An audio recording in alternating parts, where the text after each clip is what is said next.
반갑습니다. CPA 김수석입니다. 이번 영상부터 재고자산에 대해서 설명드리도록 하겠습니다. 우선 첫 번째 영상에서는 원가 흐름의 가정에 대해서 설명드리도록 하겠습니다. 원가 흐름은 크게 FIFO랑 평균법이 있는데요. 이것도 이제 계속기록법을 적용하느냐, 실질재고조사법을 이용하느냐에 따라서 크게 2x2 네 가지로 구성되어 있습니다. 하지만 FIFO 같은 경우는 계속기록법을 이용하거나 실질재고조사법을 이용하거나 결과가 같기 때문에 그냥 하나로 보시면 되고요. 평균법의 경우에만 계속기록법을 사용하는지 실질재고조사법을 사용하는지 따져주시면 되겠습니다. 계속기록법을 이용하는 경우 이동평균법, 그리고 실질재고조사법을 이용하는 경우 총평균법이라고 부릅니다. 그렇게 해서 결과적으로는 세 가지 원가 흐름의 가정이 있고 세 가지 방법마다 다 계산하는 방법이 다릅니다. 자, 우선은 FIFO에 대해서 설명을 먼저 드리도록 하겠습니다. FIFO는 제가 마지막에 산 걸로 잔액을 먼저 맞추고 매출원가를 구하기 라고 썼는데요. 이제 기초 매입 매출 기말 뭐 이런 식으로 흐름이 있다고 가정할 때 FIFO 같은 경우는 이 팔린 게 다 먼저 산 거부터 팔렸다고 가정을 해요. 그럼 기말은 뭐가 남아있을까요? 가장 마지막에 산 게 남아있겠죠? 수량을 쭉 계산해서 기말 수량을 구해보세요. 그럼 300개가 남았을 때 기말 수량은 제일 마지막에 산 거, 마지막 매입. 이 500개 중에 300개가 남아있겠죠? 그래서 500개의 단가 1200원으로 300개를 단가를 결정을 하는 거예요. 그렇게 해서 기초 매입,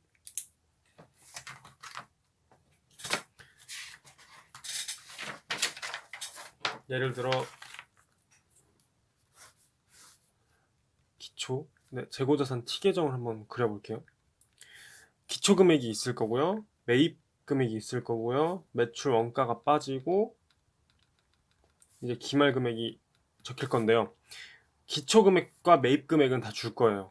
매출 원가랑 기말을 어떻게 배분하느냐가 이 원가 흐름의 가정이거든요. 기초 금액은 숫자로 줄 거고요. 매입은 매입 금액을 다 누적으로 더해 주셔야 돼요. 그리고 이 기말 금액을 먼저 정하는 겁니다. FIFO에서는요. 그래서 마지막 매입 금액으로 기말 재고자산을 구해서 기말 재고자산 여기 칸을 채워주시게 되면은 대차를 맞추게 되면 매출원가는 바로 구할 수가 있게 됩니다. 자, 이제 평균법에 대해서 설명을 드릴게요. 평균법에서도 총평균법 먼저 할게요.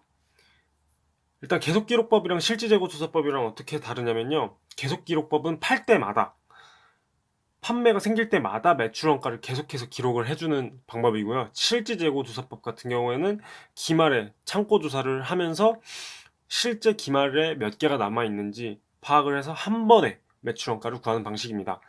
자, 그렇게 해서 총평균법을 적용하게 되면요. 기말에 실질재고조사를 해서 한꺼번에 매출원가를 계산하게 됩니다. 그래서 여기로 다시 오시게 되면 기초 재고자산 원가랑 매입 금액이랑 더해서 이걸 통으로 평균을 내요. 통으로. 그렇게 해서 매출 원가랑 기말 재고자산 단가가 동일해져요. 그래서 제가 기초 더하기 시그마 매입, 총 매입 누계액을 말하는 거죠. 을 전체 매출 수량으로 한 번에 매출 원가를 구하라고 말씀을 드렸습니다. 이제 기초 더하기 시그마 매입을 판매 가능 상품이라고 부르죠. 이거를 재고라고도 할 수 있겠죠. 그래서 판매 가능 재고 곱하기 전체 수량 분의 판매량을 곱해주시게 되면 바로 매출원가를 구할 수가 있습니다. 자, 문제는 이동평균법이에요. 네. 계속해서 그때그때마다 평균을 낸다. 그래서 이동평균법이라고 불러요. 이게 세 방법 가운데 가장 어렵고요. 그래서 가장 많이 출제가 됩니다.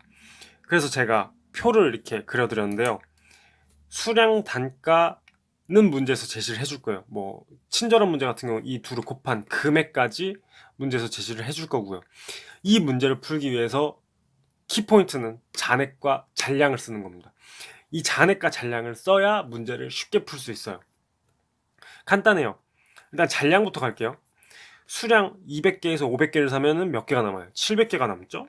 그 중에 600개를 팔면 100개가 남고요. 이런 식으로 잔량을 계속해서 이렇게 꺽쇠 그린 다음에 옆에다가 적어주시는 겁니다. 잔액도 마찬가지예요. 200개 1000원씩 샀으면 20만원, 500개 1140원씩 샀으면 57만원. 그럼 총 잔액을 계속 옆에다가 따라 적어주는 거예요. 그러면은 두 번째 매입까지 했을 때 77만원이 남거든요. 700개 중에 600개를 팔아요. 이때 이 비율을 가지고 가중평균에서 600개의 매출원가를 여기다 적어주시는 겁니다. 66만원이요. 그럼 66만원을 빼면 11만원이 남죠. 여기다가 또 매입을 하면은 또 더 산 만큼 추가를 해주는 거예요. 그럼 옆에 600개가 남는데 이 중에 또 300개를 팔죠. 그럼 절반. 이게 매출원가가 되는 거예요. 남은 금액이 35만 5천원. 그렇게 해서 매출원가는 이 볼드 처리된 매출원가 두 개를 더해주시면 매출원가를 구하실 수가 있습니다. 네. 이동평균법에서는 꼭 기억을 해주세요. 잔액과 잔량을 구하는 게 가장 핵심이다. 네, 이제 문제를 풀어보도록 하겠습니다. 네, 이번에는 원가 흐름의 과정을 문제로 한번 풀어보도록 하겠습니다. 14년도 세무사 기출문제입니다. 주 한국은 상품의 매입원가 20%를 가산하여 판매하고 있으며 실제 재고조사법으로 회계 처리하고 있다. 그리고 재고자산의 원가 흐름 과정으로 가중평균법을 적용하고 있어요. 실질 재고조사법과 동시에 가중평균법을 적용하고 있으니까 뭐예요? 이동평균법이에요? 아니면은 총평균법이에요? 이거 한번 잘 생각해 보세요. 이동평균법으로 계산한다, 총평균법으로 계산한다, 이렇게 줄 수도 있지만 문제에서 이런 식으로 줄 수도 있어요. 실질 재고에 가중평균을 적용하고 있다, 혹은 계속기록법에다가 가중평균을 적용하고 있다, 이렇게 말을 준단 말이죠. 이 문제는 실질 재고 조사니까 마지막에 한 번에 계산하겠다는 얘기죠. 그러니까 총평균법입니다. 총평균법은 기초 재고자산과 매입 금액을 다 누적해서 한 번에 계산하는 금액입니다. 그러면은 이제 기초부터 매입을 다 더해서 매출원가를 한 번에 구하는 거예요. 지금 11월 20일 매입 같은 경우는 매출 이후에 일어나지만 총평균법 같은 경우는 기말에 한 번에 계산을 하기 때문에 이 매출원가에 포함이 돼요. 네, 그래서 식을 한번 써볼게요. 기초금액과 기중에 발생한 모든 매입을 다 더하는 거예요. 1000 곱하기 200 M 플러스 1000 곱하기 200 M 플러스 1000 곱하기 300 M 플러스 1000 곱하기 400 M 플러스. 자, 그렇게 하면 이제 총 판매 가능 상품 금액이 나오게 됩니다. 그리고 1000개에서 1000개 사고 1000개 사고 1000개 사니까 총 4000개가 있어요. 나누기 4000 곱하기 2500개를 팔거든요. 이게 매출원가예요. 이게 매출원가. 매입원가의 20%를 가산하여 팔고 있기 때문에 매출액은 1.2, 그렇게 해서 82만 5천원. 이 문제는 이렇게 풀리게 됩니다.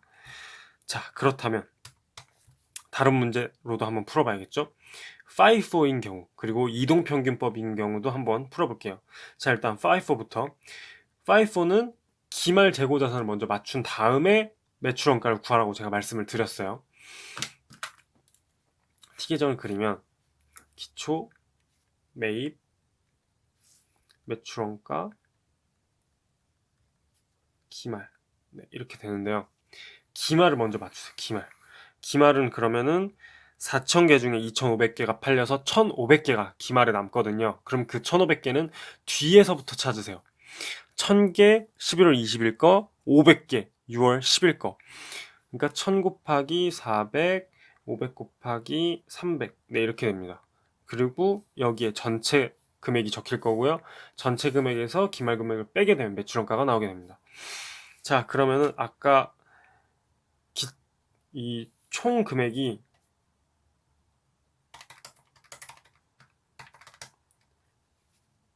110만 원이었거든요. 기초 더하기 매입액이. 여기서 기말을 빼주시는 거예요. 1000 곱하기 일단은 110을 M 플러스로 넣어볼게요. 1000 곱하기 400 M 마이너스 500 곱하기 300 M 마이너스 MR. 네, 이렇게 하면은 매출원가가 바로 튀어나오게 됩니다. 55만 원이네요.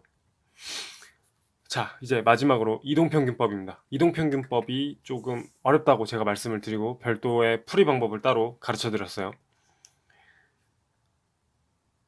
수량, 단가, 금액을 둘이 곱해서 구하시고요. 옆에다가 두 가지를 적으라고 말씀을 드렸어요. 잔액과 잔량이요. 네. 1000 곱하기 200, 20만원. 그럼 20만 원이 남고 1000개가 남겠죠? 1000개를 더 사요. 곱하기 200, 20만 원, 그럼 40만 원이 남죠? 2000개가 남습니다. 또 사요. 1000개, 300원, 그럼 30만 원이에요, 이제. 그럼 70만 원이 남죠? 3000개. 이 중에서 2500개가 팔리는 거예요. 이제 이 단가를 지금 우리가 구해야 돼요. 문제에서도 단가를 주지를 않았죠. 매출원가는 우리가 구해야 되는 거니까. 그렇게 하다 보면은 3000개 중에서 2500개를 파는 거예요. 그러니까 식이 70만원 곱하기 3000분의 2500 이렇게 될 겁니다. 계산을 하게 되면 583333 네, 음수로 이렇게 해서 이걸 차감하게 되면 남은 금액은 116667이 나옵니다. 남은 잔량은 500개요. 그리고 이제 매입이 또 있어요. 1000개 400원. 그럼 40만 원이 들겠죠? 그러면은 기말 재고 자산은 516667이고요. 잔량은 1500개예요. 만약 여기서 또 매출이 있었다. 그러면 이제 이 금액을 1500개로 나눠서 거기에다가 판매하는 수량을 곱하게 되면은 매출원가를 구할 수가 있겠죠. 이 문제 같은 경우는 가중평균법을 물어봤기 때문에 또 매출이 없는데요. 이동평균법이 있다면 아마 매출 한번 더 줬을 거예요. 네. 문제 이런 식으로 풀어주시면 되겠습니다. 네.